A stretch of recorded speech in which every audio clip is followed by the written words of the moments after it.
A partir de este momento, Radio Universidad de Chile da la bienvenida a La República de las Letras. Antonella Esteves, Patricio López y Alberto Mayol los invitan a ser parte de esta nación letrada y democrática, en donde la conversación en torno a libros fundamentales es la excusa para juntarse con amigos, soñar y reflexionar sobre lo que somos y lo que podemos ser. Bienvenidos a La República de las Letras.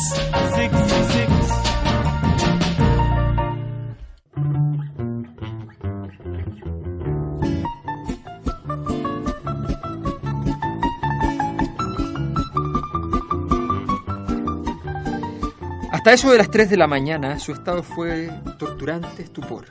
Le parecía que a él y su dolor los metían a la fuerza en un saco estrecho, negro y profundo, pero por mucho que empujaban no podían hacerlos llegar hasta el fondo.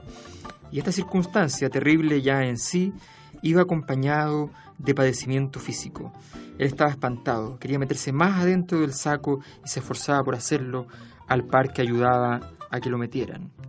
Retiró las piernas de los hombros de Gerasim, se volvió de lado sobre un brazo y sintió lástima de sí mismo.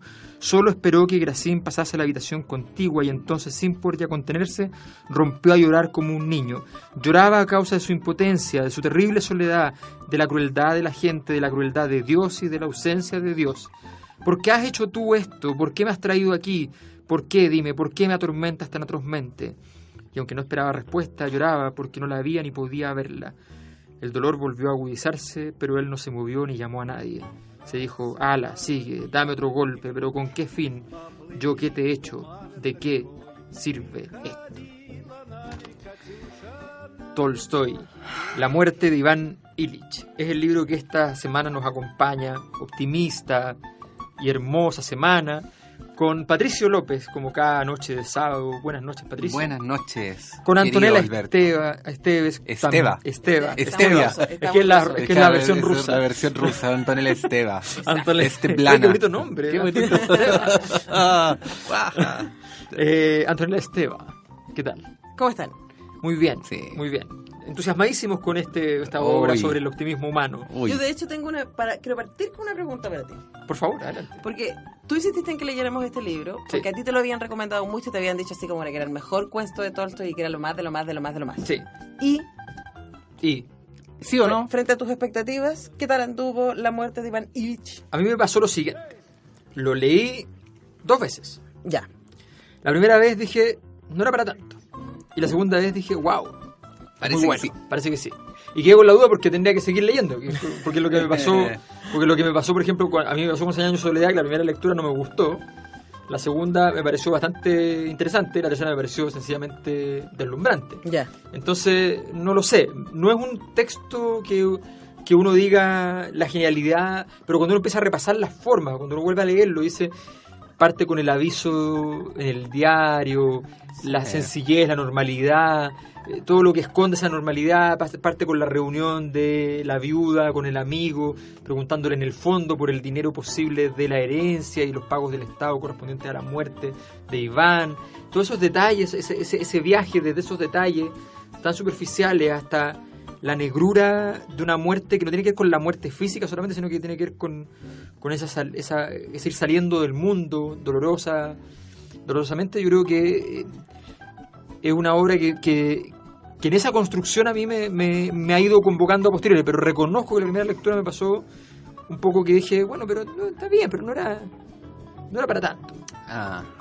Ahora, también depende mucho del tono en que uno esté, de los esfuerzos. O sea, yo creo que es una obra muy del estilo, si podemos ponerle un nombre de una obra que hayamos leído acá, es más parecida, por ejemplo, a Sábato. Sí. Hay algo ahí. No es una novela que tenga mucha floritura. No. Lo cual no quiere decir que no esté increíblemente bien escrita. Yo creo que lo que dice el Alberto es muy importante porque va develando el problema a poco. Incluso hasta el final uno no entiende bien o no queda lo suficientemente claro hacia dónde va, ¿no? Cuál es el desenlace, y eso ya tiene un nivel de genialidad importante, tal como lo tiene el que son varios personajes los que van apareciendo. y voy a decir algo que es muy obvio, porque estamos hablando de Tolstoy, pero bueno, digámoslo igual, en ningún momento ninguno de esos personajes sobra, incurre en alguna actitud que sea disfuncional al relato del libro, a la construcción de la historia, en fin. Uno podría decir que se han escrito muchos libros sobre la muerte, pero este no es un libro precisamente sobre la muerte, sino que sobre la agonía, y eso es lo que lo hace especial. Para plantear esa pregunta, según la cual hay pocas cosas más imbéciles que vivir como si uno no supiera que se va a morir, y cuando uno piensa en cuántas personas viven de esa manera, es el 99,9% periódico de los seres humanos. Y entonces cuando aparece la muerte es cuando empiezan a aparecer estas preguntas respecto a cómo uno vive, con quién se vincula, qué tipo de prestigio construye, qué significación real tiene ese prestigio, y cuando se derrumba tu aparente estado de estabilidad, qué es lo que te queda. Al protagonista de este libro al final no le queda ni siquiera su familia, no le quedan ni siquiera los amigos. Pero tampoco le faltan, eso es lo terrible. Porque lo terrible es claro porque que nunca estuvieron. Porque claro, nunca estuvieron, nunca claro. Fue real. Lo más cercano de eran los naipes, en realidad. Efectivamente. El Wits. Y ¿cómo se jugará eso? No sé. Los rusos tienen juegos muy complicados. ¿Y a cuántos de nosotros eventualmente no podría pasarles lo mismo en una circunstancia similar? Así es. Sí, yo creo que el libro tiene esa... No digo yo, yo tengo... no, amigo, ustedes. Ustedes los auditores. Claro, ustedes los auditores. No, yo creo que es un libro que efectivamente tiene... O sea, lo que decía Pato, de eso de que parece que no va para ninguna parte, de que cuenta el final del libro al principio, que siempre es un desafío, y que se ubica en un lugar que es justo antes de lo que también leímos, que era la mortajada, que es la mortajada cuando ya se murió y está en el cajón, digamos, y está... Qué buen libro, La Mortajada. Muy buen libro. Y esto está justo antes. Incluso llega al cajón, o sea, alcanza a estar justo después de la muerte. Alcanza a decir algo el personaje, su alma, digamos, justo después de eso. Entonces, estamos en todo ese proceso. Cuenta el final, pero no muestra el tema, no muestra el... No dice cuál es el punto. Exactamente. Ahora, yo creo que, por lo menos para mí, una de las gracias del libro, que por eso preguntaba, yo creo que es de esos libros que producen más cuando uno los conversa. Me pasó eso, que leyendo el libro era como ya, bueno, ok. Pero ahora que los escucho, hay un montón de cosas que leyendo estaban ahí y que cuando uno las empieza a reflexionar y a compartir van adquiriendo un sentido otra mucho textura, más denso. claro. Porque es sencillo el libro en la escritura, entonces no parece que tenga tantas implicaciones. No parece que tenga tantas capas pero una posibles. cosa que tiene interesante en la escritura y que a mí me llamó mucho la atención son los cambios de tono. Ajá. El libro tiene 3 cambios de tonos que son bien fundamentales. La primera parte cuando es casi una cosa formal, es casi un uniforme, el que uno muy tiene naturalista. respecto, claro, a la muerte de Iván Illich desde otros, ¿cierto? Que se enteran de la muerte de este funcionario público e inmediatamente empiezan a pensar cómo los va a afectar. Que sería luego, cambio de tono, la vida de Iván Illich y cómo él ha ido armándose, y uno puede entender que si hubiera sido otro el que hubiera muerto y él hubiera estado en ese grupo de gente que se entera, él hubiera actuado igual que los que le suceden. Exacto. O sea, lo único que lo hace especial es que él se da cuenta que se va a morir. Y por eso ve cosas que... Claro, pero el Iván Illich antes de enfermar era como un todo el funcionario más, etcétera, que tenía una vida muy banal, muy superficial, y con muy poca trascendencia, que es lo que va a llevar el tercer tono del cuento. Que es el íntimo. Que es exactamente cuando él empieza derechamente a encontrarse con la muerte. Sí. Ahora, qué loco eso de ser un personaje intrascendente, pero al mismo tiempo prestigioso. Claro. Ahí hay un contraste que es súper interesante. Bueno, ¿no? los hay. O sea, está lleno. Eso Claro, es lo que que quiero decir, es muy propio del funcionariado de la época. Estamos hablando de un funcionario del zarismo, ¿ya? Como un funcionario de gobierno, digamos, que tiene un carguito que no va a tener ninguna importancia en la historia, pero que en el momento que tiene el cargo tiene derecho a mover algunos hilos, a sentirse bien con su ego, a tener una reunión donde baile con la presidenta, ¿ya? Esas cosas, digamos, esos pequeños momentos. Ahora, esa también crueldad sin ser explícita con la que muestra que en ese mundo el poder siempre lo tienen uno o dos y que todos los demás son meras tuercas, ¿no? Meros pernos. Y para poder llegar a ser tuerca o perno, como el máximo destino, hay que vivir en estricto rigor en función de las expectativas, de los deseos y de las voluntades de otros. O sea, en estricto rigor, él llega a tener prestigio precisamente porque no vive su propia vida. Claro. Pero es la vida que él escoge. Pero es la vida que él escoge, ¿no? Exacto. O sea, escoge congraciarse, escoge no ser conflictivo, escoge hacer lo necesario para progresar, pero la decisión sobre la valía que él tiene siempre la van tomando otros, ¿no? Entonces, es obvio que cuando se encuentra frente a la muerte se da cuenta de que en estricto rigor no ha vivido una vida que valga la pena vivir. La primera muerte además es el momento en el que él no es que se da cuenta, sino que simplemente le pasa el hecho de que a su alrededor no queda claro ni siquiera si es culpa del resto de él. Eso es lo interesante, porque no es que el resto lo abandone ni nada, sino que él no siente amor a su alrededor. No queda claro si él no siente amor hacia afuera o no siente amor desde afuera hacia adentro. No importa. Lo que importa es que la primera noción de la muerte es esa pérdida del amor, que le molesta la gente que le es próxima. Pero que también desde ya estaba construida en este espacio intermedio esta distancia que él tenía. Sí. O sea, es súper interesante también ese espacio de que no es que cuando él se enferme él toma distancia o la gente se aleje de él. Nunca hubo. Nunca hubo. No. Y quizás hay dos personas con las que él tiene momentos, y una es su hijo, en algún momento que es él al mismo tiempo, es un él más joven, al que casi no ve también porque el hijo vive afuera, etcétera. Pero hay un momento cuando el hijo ya se da cuenta que el papá se va a morir y llora, y él ahí dice que siente lástima por él, no siente amor, no siente culpa, no siente remordimientos de haber tenido otro tipo de relación, sino simplemente siente lástima por este otro. Y la otra persona que es tan distinta, y que yo creo que Tolstoy la instala ahí para generar el espejeo, es este sirviente que tú hablabas justo, Yeramin, que es un hombre que está muy bien descrito y que supone que es un hombre como del campo, que es lozano, que es como energético, que no dice que no nada, que es como súper, es como uno inmediatamente se imagina así como el sureño bonachón en nuestro mundo. Claro, lo que pasa es que además esa es la tensión esencial de las obras de Tolstoy, que marca en el fondo la tensión entre la tradición y la modernidad en Rusia. Tolstoy es el gran autor porque él vivió en el campo y vivió en la alta civilización. Entonces le tocó, maneja los dos repertorios. Pero él hace lo contrario de lo que hace, por ejemplo, Rómulo Gallegos con Doña Bárbara. Claro. O sea, él se identifica y reivindica al bárbaro, entre comillas, ¿no? Al que no está en el lado civilizado. Exactamente. Porque tiene más vida, literalmente, no solamente mejor vida, tiene más vida. Sí. Oye, este es el momento en el que hay que recomendarle altamente este libro a los seremis, a los jefes de servicio, a los operadores políticos. Hagan algo en su vida porque después van a tener una... Ojo, esta historia es real. Esto hay que decirlo. Además, esta historia es real.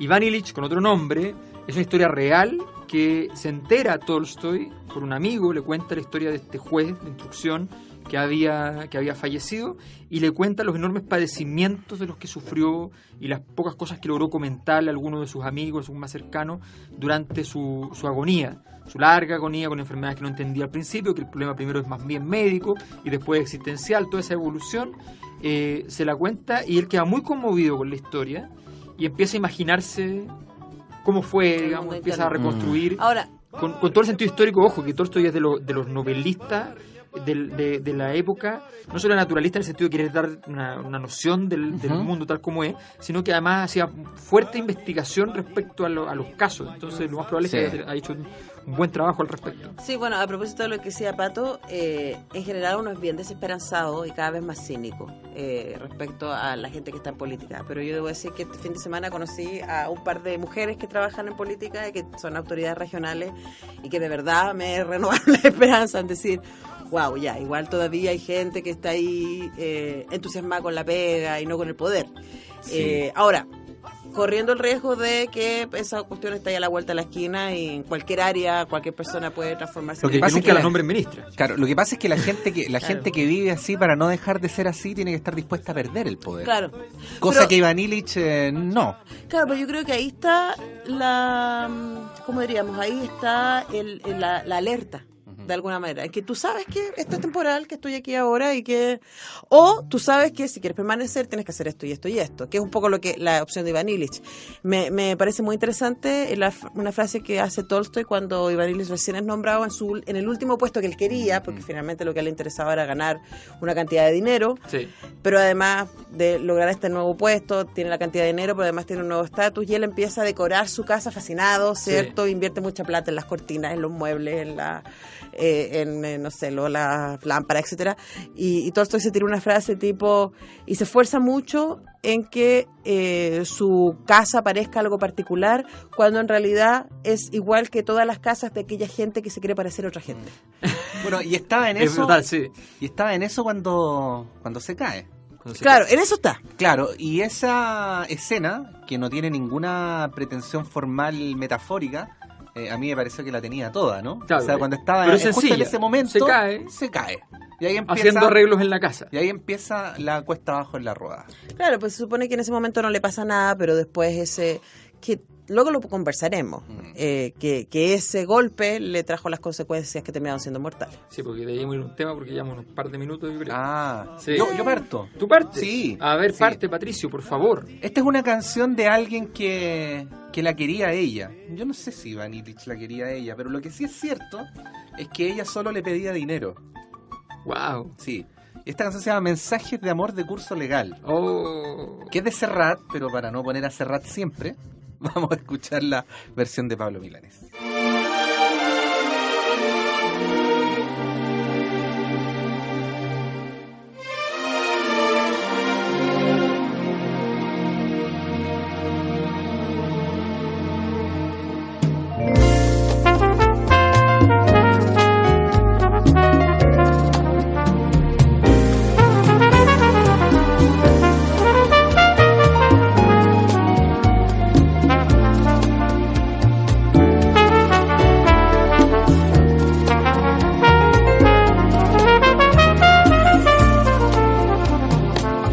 Queriéndola de verdad,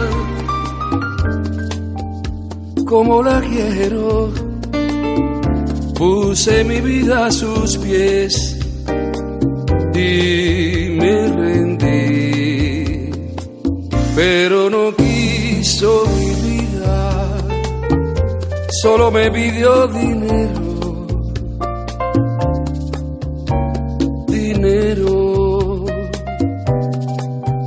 para irse más lejos de mí, queriéndola de verdad, como la quiero, bregaré de sol a sol, con frenesí, vaciaré mis bolsillos para mandarle dinero,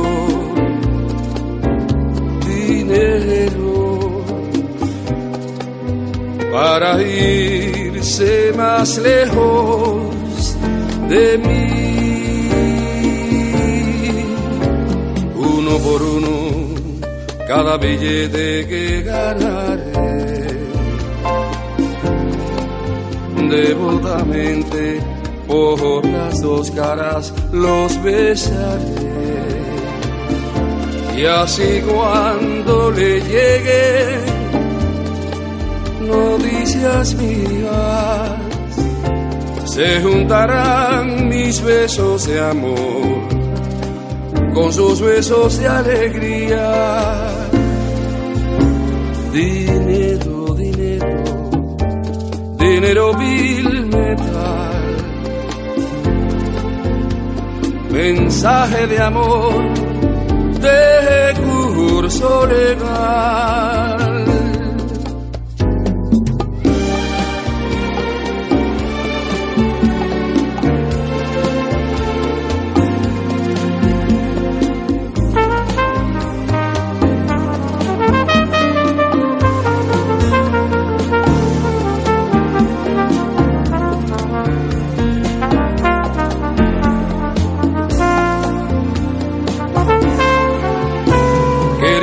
De verdad, como la quiero, cuanto más dinero mande, más se alejará de aquí. ¿Qué tal si voy a buscarla disfrazado de dinero, dinero, y los dos juntos oímos de mí. Dinero, dinero, dinero vil metal,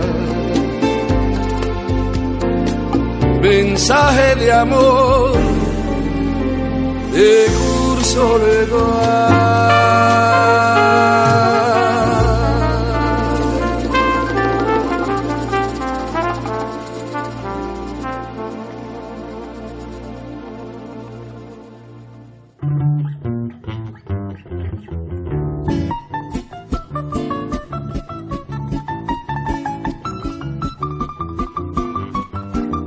Créame.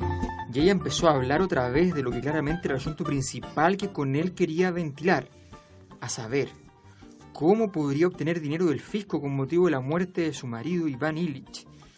Praskovia Fyodorovna hizo como si pidiera a Piotr Ivanovich consejo acerca de su pensión, pero él vio que ella ya sabía eso hasta sus más mínimos detalles, mucho más de lo que él sabía, que ella ya sabía todo lo que se le podía sacar al fisco a consecuencia de esta muerte, y que lo que quería saber era si se le podía sacar más.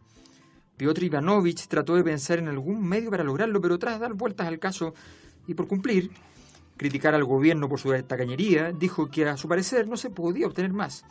Entonces ella suspiró y evidentemente empezó a buscar el modo de deshacerse de su visitante lo más rápido posible. Él se dio cuenta de ello, apagó el cigarrillo, se levantó, estrechó la mano de la señora y salió a la antesala. En el comedor, donde estaba el reloj que tanto gustaba a Iván Ilich, que lo había comprado en una tienda de antigüedades, Piotr Ivanovich encontró a un sacerdote y a unos cuantos conocidos que habían venido para asistir al oficio, y vio también a la hija joven y guapa de Iván Ilich, a quien ya conocía. Tolstoy, La muerte de Iván Ilich. A propósito, leí un poquito después del párrafo central que me interesaba destacar por una razón muy simple, porque en general los cambios de escena del libro, las formas de salir de la tensión son muy elegantes, muy parsimoniosas y muy sugerentes. Siempre como que el cambio de tono va con un acompañado de un pequeño detalle, esta cosa de la mujer está hablando de dinero y él se nota el reloj que tanto amaba a Iván Ilich y que le gustaba tanto y qué sé yo. Entonces, esa escena de amor infantil y nobleza con su propio reloj, digamos, versus la mujer que le está preguntando básicamente si conoce algún artilugio para zafar del Estado otro poco de dinero luego de la muerte de su esposo reciente, inmediata, dolorosa, triste, trágica. Y luego del sentido aviso que ella había puesto en el diario diciendo que lamentaba profundamente. Es un tipo de narrador en tercera persona bien especial, porque si pudiéramos hacer una analogía con las cámaras, no sería una cámara panorámica, ¿no? Sino que es una cámara que sigue Iván Ilich a todas partes y describe muy finamente, Aronofsky, muy detalladamente las circunstancias, los decorados, los lugares, las costumbres, y entonces uno se va formando una imagen muy completa de cada una de las circunstancias que va viviendo el protagonista, no solamente en lo que tiene que ver con la relación con los demás, sino también en cómo está construido el entorno. Sí, fíjate que a propósito de eso, Patricio da un punto bien importante porque se percata de algo que, haciendo la investigación para la conducción del programa, que es una labor que cada conductor siempre tiene a su haber, ¿ya? Ya que cada uno de nosotros le dedica horas. Horas. Yo me encontré con el hecho de que, en un principio, Tolstoy, cuando emprende la tarea de escribir este libro, decide primero escribirlo en forma de un diario de Iván Ilich. ¿Un diario? Claro. O sea, escrito por Iván Ilich. Escrito por Iván Ilich. Y luego cambia de opinión y considera que hay muchas escenas que requieren un narrador omnisciente que sea capaz de estar en un lugar y en otro. Porque se perdería mucho las escenas, por ejemplo, iniciales, donde está... Por eso el libro migra, como también describía Antonella, esos tres momentos, que están muy bien marcados, como dice Antonella. El libro migra desde una visión más de distintas situaciones a una narrador omnisciente que es prácticamente un diario. Pero igual es interesante ese ejercicio porque, como tú dices, si uno vuelve a leer el libro después de conocer el final, uno puede ver que al principio estos sujetos tan fríos y tan calculadores que aparecen eran Ivan Illich. Claro, También. eran también él. Todos somos Entonces, Ivan Illich. eso está muy interesante. Eso es verdad, claro, porque todo está... Porque si uno se queda solamente con la escena de él y su señora que iba y le decía, ay, te duele mucho, ponte analgésico. Ya, claro, uno dice, wow, sí, es bien poca cosa, digamos. Pero también lo era él. Oye, a propósito de lo que contabas del diario, me recordó uno de los libros más hermosos que he leído en toda mi vida. Vaya. Sí. Hay un libro que no sé si lo han escuchado alguna vez que se llama Veneno de Escorpión Azul. No. Que es el libro, era un diario en principio que escribió el poeta Gonzalo Millán cuando se enteró de que tenía cáncer. Veneno de Escorpión Azul es por la terapia. Y lo empieza a escribir y los últimos versos que escribe algunas partes en verso y otras en prosa, los escribe 8 días antes de morirse. Entonces, lo que el diario muestra, que luego es editado obviamente, es el tránsito que él hace desde la idea de que se puede salvar hasta las reflexiones existenciales de cuál es el sentido de la vida, los dolores. Cuando yo lo leí en ese momento, obviamente no tenía esta referencia de la muerte de Ivan Illich. Y me parece que son dos libros que están absolutamente conectados. O sea, me cuesta creer que Gonzalo Millán no hubiera pensado en este libro a la hora de escribir desesperadamente el suyo, ¿no? Claro. Y es un poco lo que tú decías, ¿no? Ahí Gonzalo Millán escribe genuinamente un diario, el del que se va a morir. Creo que recuerdo que en las últimas líneas habla de que lo llama un fado de otra parte y que tiene que ir a escuchar otras músicas y así termina. Wow. Y fue lo último que escribió 8 días antes de morirse. Pero claro, son dos acercamientos al mismo tema, ¿no? Sí. Y claro, lo de Millán es más conmovedor, esto es mucho más es que es muy racional. fuerte porque está el tema no de la vida y la muerte, en el fondo, que es una preocupación existencial que hemos visto en muchos libros, sino que está el problema de la agonía, que es una cosa mucho más... El del tránsito entre la vida y la muerte. Claro, y con dolor. Una cuestión que donde le ponían opio, le ponían morfina y no pasaba nada. El dolor estaba ahí, incólume. Salvo al final, que después vamos a leer algunos parrafitos cercanos al final, donde se ve un tratamiento del tema del dolor y la muerte súper, súper interesante, me pareció ese juego. Pero en cualquier caso es una obra que opera con cierto distanciamiento con el lector. O sea, uno no parece comprometerse demasiado durante la obra, quizás ese es un tema interesante. Con Ivan Illich tampoco, ¿ah? No. Lo sigue muy al callo, pero tampoco se compromete demasiado con él. Hay una distancia. Hay una cercanía física, por decirlo de alguna manera. Sí, uno se siente al lado de la cama, pero no se siente con él. Exactamente. No se siente con él. No empatiza con él. No empatiza. Y eso que el tipo termina siendo un tipo muy sincero, muy agradable incluso, pero ahí se configura una distancia que es muy fuerte. De cualquier modo, no sé, yo creo que lo más importante de este libro es que justifica por completo la Revolución Rusa, porque el zarismo era realmente un lugar muy horrible, muy horrible. Antes de irnos a esa mirada, a propósito de lo que decía Patricio, pensaba finalmente del enfrentamiento con no solamente la muerte, sino primero con la fragilidad del cuerpo. Hace que las cosas adquieran una perspectiva que normalmente en la cotidianidad no la tenemos, como decías tú, porque la mayoría de la gente vivimos sin acordarnos de que somos absolutamente frágiles, inmortales. Y me acordé de un documental precioso, si lo encuentran por ahí, se lo hiper recomiendo. Y yo, a propósito, dijiste así como apasionadamente, es una de las cosas más hermosas que he leído.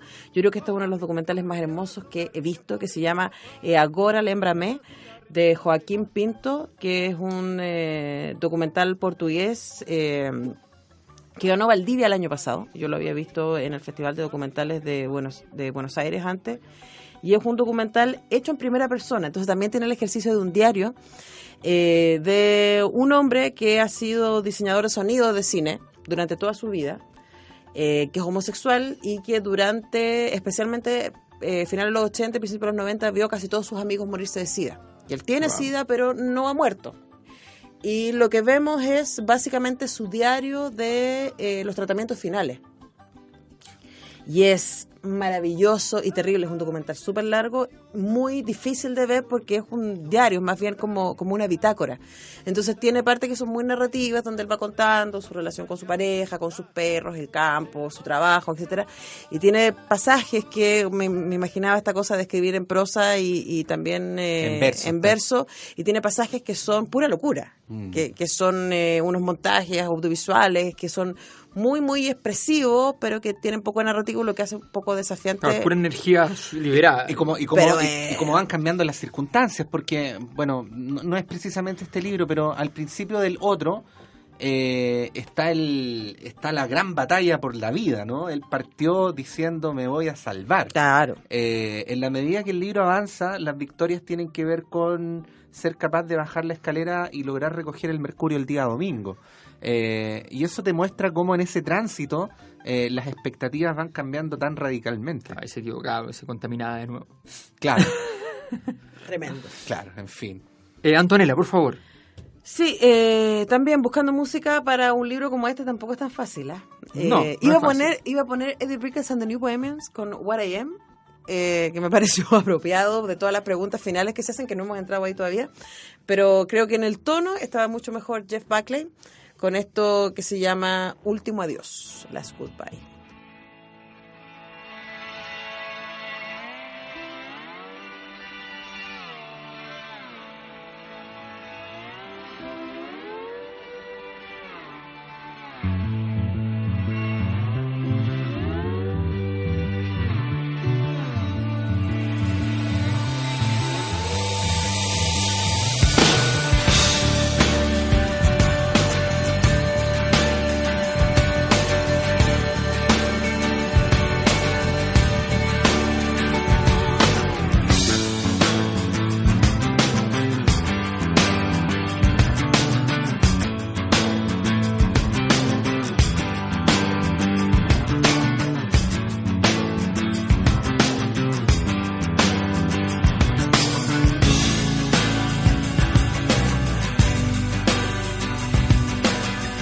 This is our last goodbye.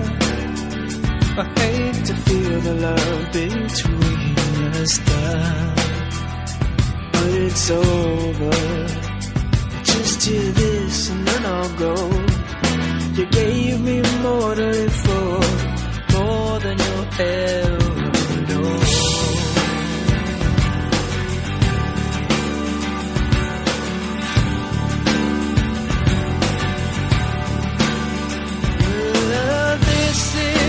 Last embrace.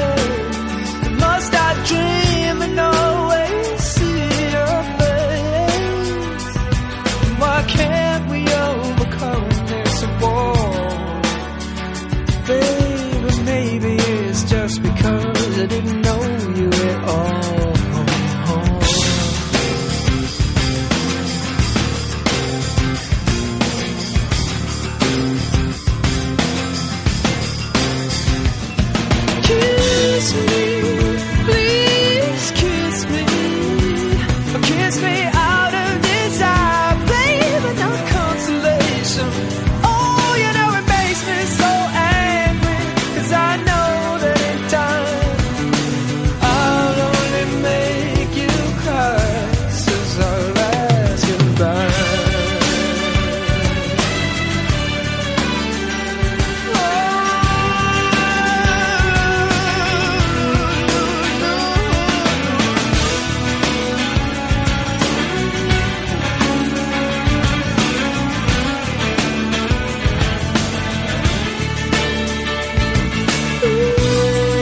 Praskovia Fyodorovna había hecho sus propios preparativos, pero Iván Ilich insistió en pedirlo todo a un confitero de los caros, y había encargado demasiadas tartas.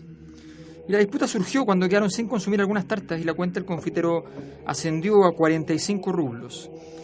La querella fue violenta y desagradable, tanto así que Praskovia Fyodorovna le llamó imbécil y mentecato, y él se agarró la cabeza con las manos en un arranque de cólera e hizo alusión al divorcio. Pero el baile había estado muy divertido. Había asistido gente de Postine. Iván Ilich había bailado con la princesa Trufonova, hermana de la fundación de la conocida sociedad Comparte mi aflicción. Los deleites de su trabajo oficial eran deleites de la ambición. Los deleites de su vida social eran deleites de la vanidad. Pero el mayor deleite de Iván Ilich era jugar al vint. Confesaba que al fin y al cabo, por desagradable que fuese cualquier incidente en su vida, el deleite que como un rayo de luz superaba a todos los demás era sentarse a jugar el vint con buenos jugadores que no fueran chillones y en partida de 4, y luego cenar y beberse un vaso de vino. Después de la partida, Iván Ilich, sobre todo se había ganado un poco, porque ganar mucho era desagradable, se iba a la cama con muy buena disposición de ánimo. Tolstoy, La muerte de Iván Ilich. Qué fuerte que eso sea lo más luminoso de la vida de Iván Ilich, jugar al vint. Impresionante. Sí, y era efectivamente lo que a él más le hacía ilusión. O sea, cuando él está ya enfermo, él lo único que le gustaba hacer, y tampoco lo dejan mucho porque como estaba enfermo lo empiezan a encerrar y qué sé yo, él se sentía muy mal por eso, era la posibilidad de escaparse un ratito e ir a jugar, pero todos culpaban de que se seguía enfermando por culpa de ir a jugar. Bueno, en fin, estamos en el tercer bloque, digamos algo más luminoso, algo más hermoso. ¿Qué más luminoso que tener fe en el tiempo? Dime tú. Así es, estamos con Clepsidra, como siempre, con nuestros amigos de librería Clepsidra, con Omar Sarraz, con Carmina. Estamos con la con librería, el resto del equipo. La librería que está ubicada en José Pedro Alessandri 94, Macul 94 para los que son amantes de los apodos para sus calles, Macul con Irarrázaval en sentido estricto, justo allí donde se cimenta, se construye, se otorga a la ciudadanía una nueva boca para el metro de la ciudad, en esa esquina correspondiente al suroriente de la intersección entre Macul e Irarrázaval, ¿no? Usted encuentra la librería Clepsidra, la mejor, la más grande, la más antigua, la con más prestancia, librería de Ñuñoa. Usted puede ir. La más monona. Pero no solo puede ir. ¡Qué monona! Porque tal como... Donde no van los mentecatos. Eso. Tal y como si Mahoma no va a la montaña va a Mahoma, tal y como, resulta que Clepsidra va también a usted. Exactamente. Es decir, si usted contacta a Clepsidra, ya sea a través de su Facebook, ya sea a través de su página web, el número de el teléfono, lo que sea, usted llama, usted se contacta con Clepsidra y dice, mire, tengo un evento. ¿Y qué es lo que hace Omar? Se sube a su combi. Se sube a su camioneta, agarra libros. El Clepsidra móvil. El Clepsidra móvil. Yo lo he hecho, así que puedo contarlo. Averigua claramente de qué se trata el evento, lleva libros adecuados para el evento, le da prestancia a su evento y entonces la librería está yendo a los distintos eventos que usted pueda tener a nivel de encuentros, seminarios, universidades, colegio, en fin. O sea, ahí tiene usted una gran oportunidad de que la librería se acerque a usted, y no solo usted a la librería, pero de todas maneras es muy fácil ir, es muy agradable, es una experiencia. La librería es muy agradable estar, hay dulcecitos, hay aire acondicionado en verano, hay calefacción en invierno, hay agua, hay buen trato, están los libros ordenados por tema y además por abecedario, no cuesta tanto buscar. Y Así si no, hay un subterráneo donde los libros salen de la nada, emergen, y en donde hasta los libros que no se han escrito, están ahí, y menos aún publicados, pueden llegar a aparecer. No puedo decir nada. Antonella, no debes decirlo. No diré nada. Antonella Esteban. Estuve en el subterráneo y no puedo decir nada. Solo diré que es un lugar en donde me encantaría vivir. Clepsidra. Clepsidra. www.clepsidra.cl, librería Clepsidra en Facebook. Ustedes de ahí pueden incluso revisar también los libros que están, editoriales que trae especialmente Clepsidra. O sea, y usted va y dice, puede encargar libros. Así es. Puede encargar. Puede llamar por teléfono. ¿Puede escribirles en Facebook también? Sí. Así es. O sea... Y si usted dice que es republicano, con más amor lo tratarán. Sí. Y no De hecho, diga- George W. Bush fue el otro día y dijo que era republicano y lo trataron increíblemente. No de esos, por favor. Claro. Antonella, tú tenías algo que plantearnos. Sí. Bueno, radicalmente cambiando de tema. Cuando Iván Illich ya está muy cerca de la muerte, él empieza a sentir que su vida no ha tenido sentido y que él ha hecho todo mal. Sí. Lo que yo me pregunto y que también se lo pregunta a él es... Y que te lo pregunto a usted, Y auditor. se lo pregunto a usted, auditor, que habiendo leído el libro, se pregunta, ¿podría haberlo hecho de manera distinta? En eso estoy. Lo que pasa es que, dándole una vuelta a la cosa así como un poco más existencialista del tema, básicamente uno es uno y sus circunstancias. Iván Illich no fue formado para ser otro que un funcionario, independiente de que él haya... O sea, a ver, lo que estoy diciendo es, ¿podría él haber tomado otras decisiones siendo la persona que era? No lo sé. Yo creo que el único sentido de la vida de Iván Illich es que él haya vivido lo que vivió para que el resto sacara alguna lección. Si es que la hay. Bueno, a propósito de eso, me acordaba de una conversación que tuve esta semana con un amigo, en que ambos nos quejábamos de lo mucho que trabajábamos Ya. y del poco espacio que teníamos, por ejemplo, para esto mismo, para encontrarse con los amigos, para conversar. Y de verdad, y uno se hace la pregunta de, bueno, pero ¿Y para qué tanto? ¿y para qué tanto?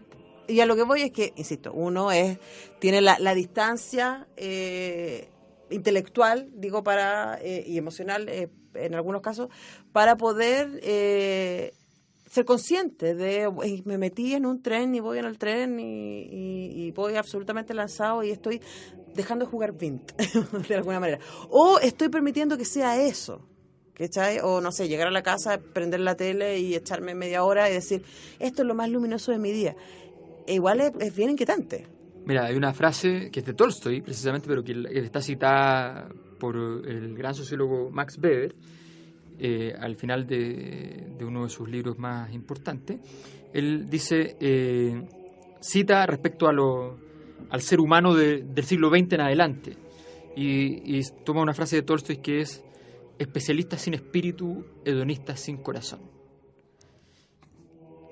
Y hace la referencia a y marca la referencia de que cuando surge la idea de los profesionales, uno era profesional porque quería hacerlo, ¿ya? Porque tenía una vocación.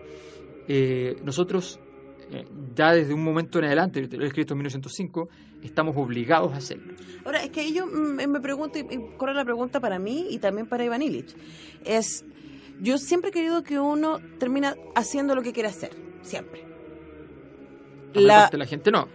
Pero es que yo creo que ahí hay una cuestión que... Lo que pasa es que lo que uno quiere hacer en una capa no es necesariamente lo que en el fondo quiere hacer. Claro, lo que me refiero es que a veces uno termina haciendo y quiere hacer lo que le causa menos problemas.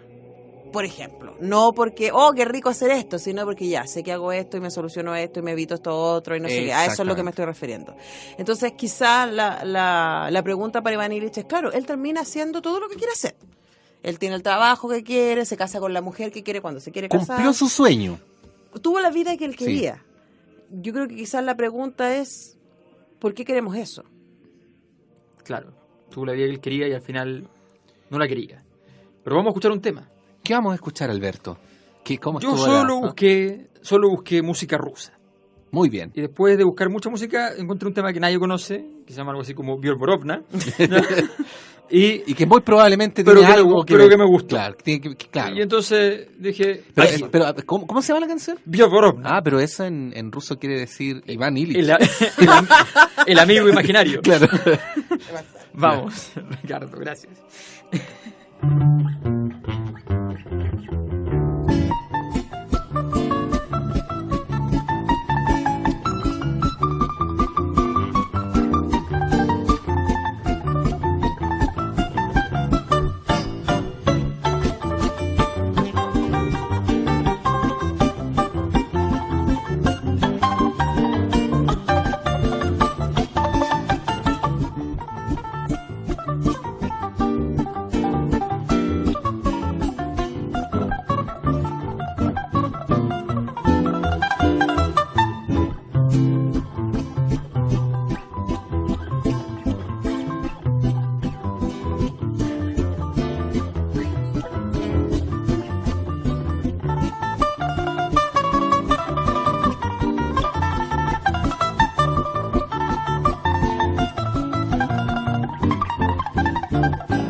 Расцветали яблони и груши, поплыли туманы над рекой. Выходила на берег Катюша, на высокий берег, на крутой.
Барыня, сударыня, барыня, барыня, барыня, сударыня, барыня.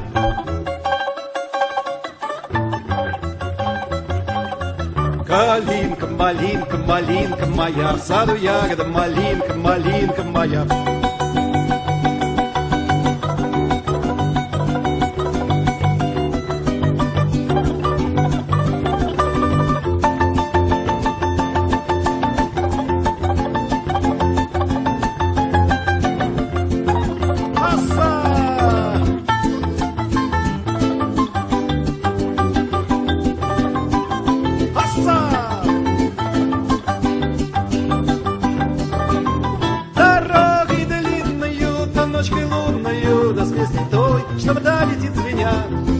Старинную, стой семиструнную, что по ночам так мучила меня. Эй!